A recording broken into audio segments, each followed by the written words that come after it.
So lesson 3.7 deals with motion. This is one of my favorite things to work with because we use the equation d equals rt for distance equals rate times time, or we call it the dirt equation because it looks like the word dirt. So anytime you hear me refer to the dirt equation or a dirt table, we're talking about this distance equation.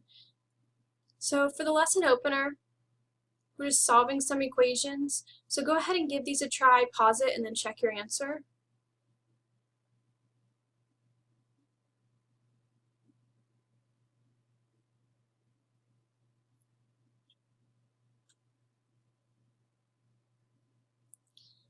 Now we're looking at that dirt equation, rate times time equals distance. We want to remember at the beginning of this chapter when we were manipulating our literal equations that we were just moving things around like we would if we were solving a one-step equation or a two-step equation, but this time we don't have numbers involved, so we're not doing the arithmetic portion, we're just manipulating our equation. So in this case, to get t all by itself, we would divide each side by r, and we're just left with t equals d divided by r.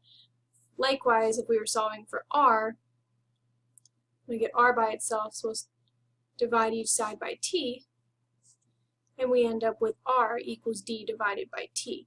Now you can just plug your numbers in and then solve once the numbers are in, or if it's easier for you, you can just manipulate your equation and already know that, well, your time is always going to be distance over rate, and rate is always going to be distance over time. You might even want to throw those down. You don't need to memorize them though, because as long as you remember d equals rt, or your dirt equation, you can always manipulate it later to get either one of these two, depending on what value you're looking for. Then, of course, just to review, list the 4 major steps in solving a word problem. Well, first we have to read it, then we're going to come up with a plan. We need to solve it, and always, always, always check our results back in our original equations and make sure our answer works and it makes sense. So, uniform motion. These problems involve one or more objects traveling at constant speed. So this doesn't take into consideration the fact that we start at 0 and get up to 60. It's a constant speed. It's always 60 miles an hour. So the formula, like we talked about, is d equals rt. You might want to write in distance equals rate times time.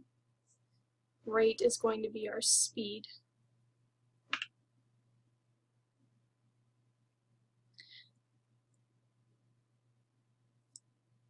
So let's say we had a rate of 50 miles an hour and a time of 3 miles an hour, or sorry, a time of 3 hours. We'd multiply those two things together and see that we traveled 150 miles.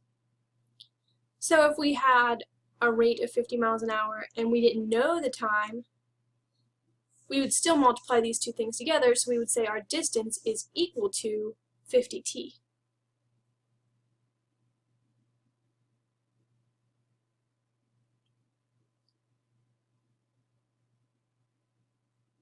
In this case, they're telling us that the distance is 225, our time is 5 hours, so we'd be able to divide and find out that we were moving at 45 miles per hour, or whatever units they were talking about. Which is a good place to remind you to be sure to always use the right units. So kilometers per hour, meters per second, whatever it is, make sure you pay attention to that. So example 1, the junior high and high school Sunday school classes are going on a hike. The junior high class leaves the church and travels east at 3 miles per hour. The high school class leaves an hour later, traveling at 5 miles per hour on the same route.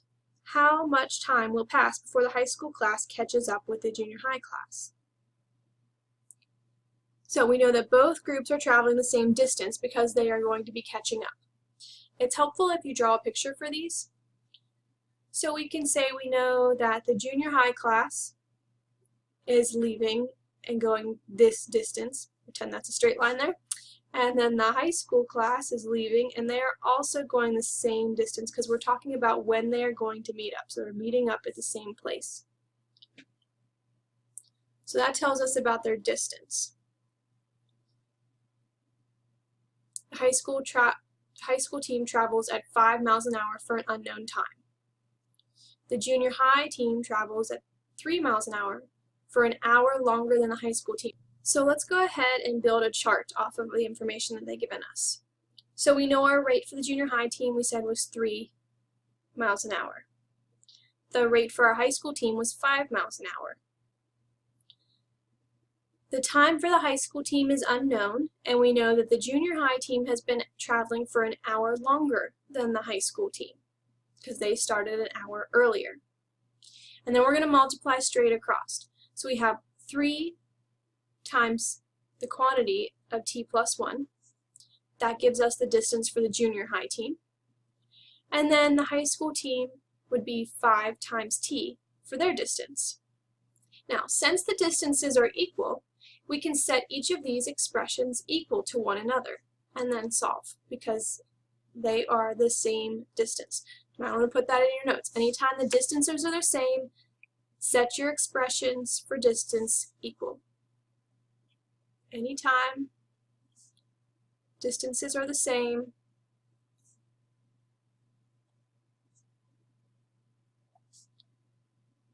set your distance expressions equal to each other. Then solve. Okay, so we have our 3 times the quantity of t plus 1 equals 5t. We're going to go ahead and solve that. First, we just distribute our 3.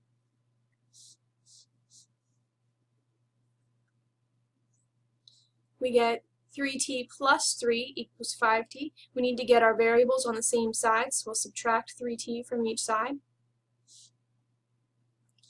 We get 3 equals 2t. And then to get t all by itself, we're just going to divide by 2, so we get t equals 3 over 2, or t equals 1.5. So the high school class needs 1.5 hours to catch up with the junior high class.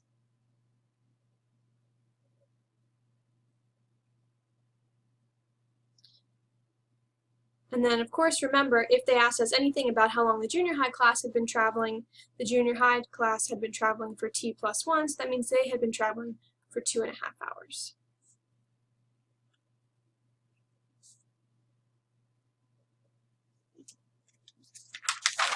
So, moving on to page 130. Again, remember to solve word problems. We read the problem carefully, plan a strategy. It's really good to try to draw a picture for these, whether you're starting in the same place and one person's moving west and one person's moving east, or maybe they're starting at opposite towns and they're moving together to meet up with each other. Maybe they're both starting at the same place and moving in the same distance, or I'm sorry, the same direction. It is really helpful if you just draw a simple sketch to help wrap your brain around what's going on. Then solve the equation, and always, always, always check your solution, make sure it actually works out. So example 2. 2 trains leave Mattoon at the same time. The northbound train travels 5 miles an hour faster than the southbound train. What is the rate of each train if after 3 hours they are 333 miles apart? So we can go ahead and start to draw a picture. We have the city that's leaving from. We have a northbound train. And we have a southbound train. Now, do we know their rates? No, we do not know their rates. We're going to call the rate R. We do know, however, that the northbound train travels 5 miles an hour faster than the southbound train. That means our southbound train is going R, and if this one's going 5 miles an hour faster, our northbound train is going to be R plus 5. Now, the other thing we know is that the total distance, when we stop this problem, this whole thing is 333 miles. So the total distance is 333 miles for both trains. And we know that they've been traveling for 3 hours total. So we can take this information now from our simple sketch and we can go start plugging it into our dirt chart. So the time for each train, they are both traveling a total of 3 hours. So time's going to be 3 hours for both. We figured out that the northbound train is going a rate plus 5, and the southbound train is going just the normal rate because it said the northbound train goes 5 miles an hour faster. So then, once we have these two things in, we can go ahead and multiply straight across because our rate times our time gives us our distance. So we'll have a quantity of r plus 5 times 3, and we'll have 3r. Now, since they're giving us the total distance, that means we're adding our two distances together. We have the distance that our northbound train went and the distance that our southbound train went added all together. That gives us 333. So we can add these together to get 333. Oops, wrong way. And that will give us our equation. So we're going to take 3 times the quantity of r plus 5 plus 3r, and that'll equal 333. So we can even put in our notes when total distance is given.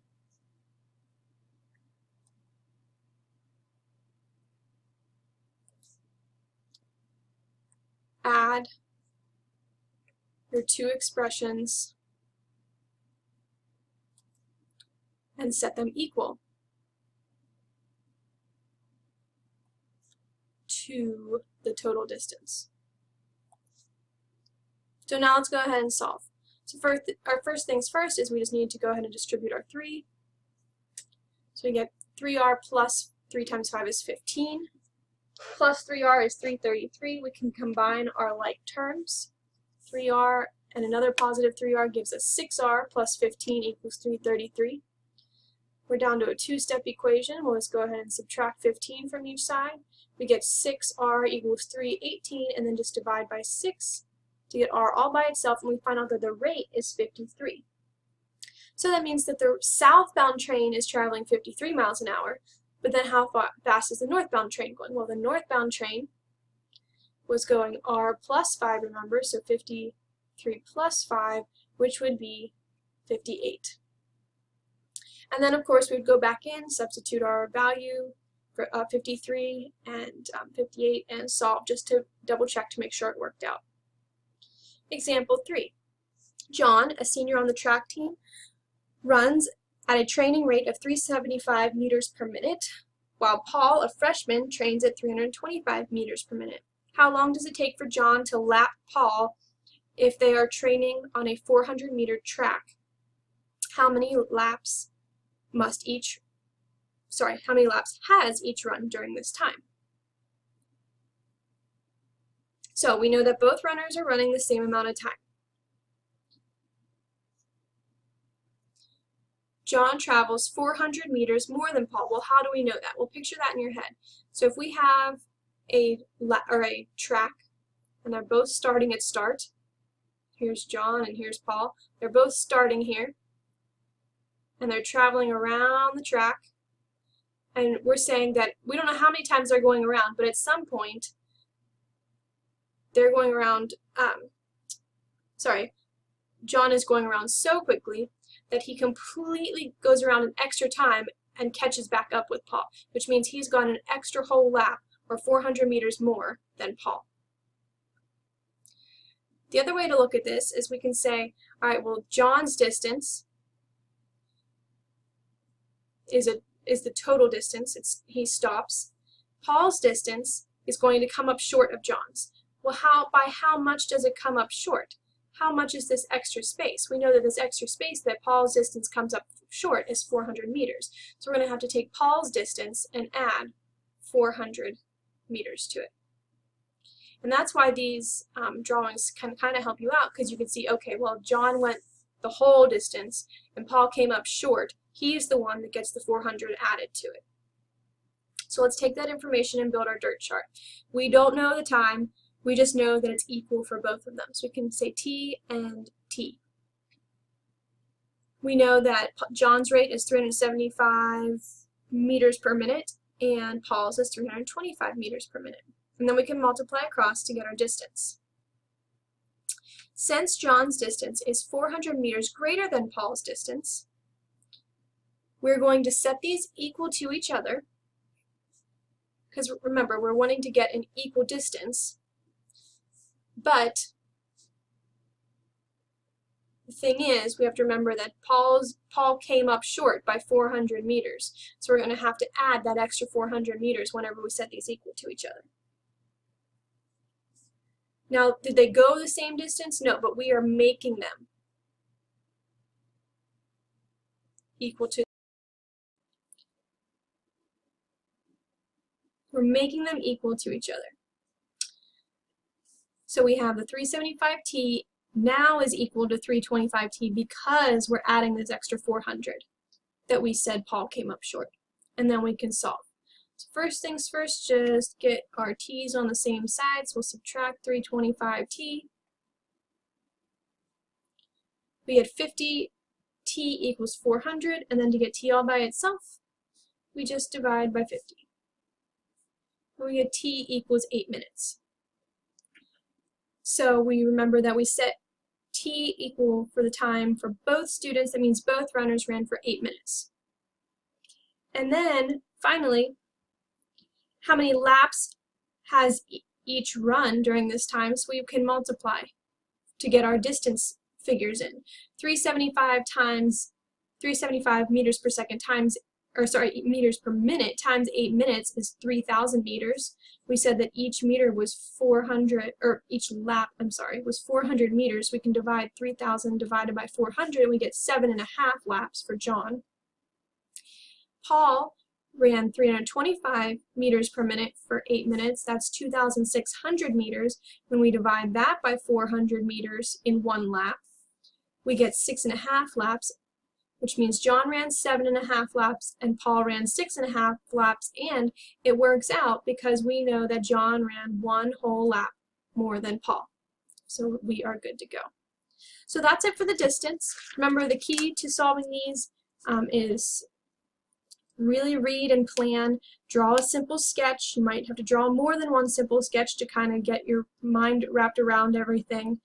Remember, you're either going to have distances added up to something, or you're going to want to make your distances equal to each other and set your expressions equal to each other to solve.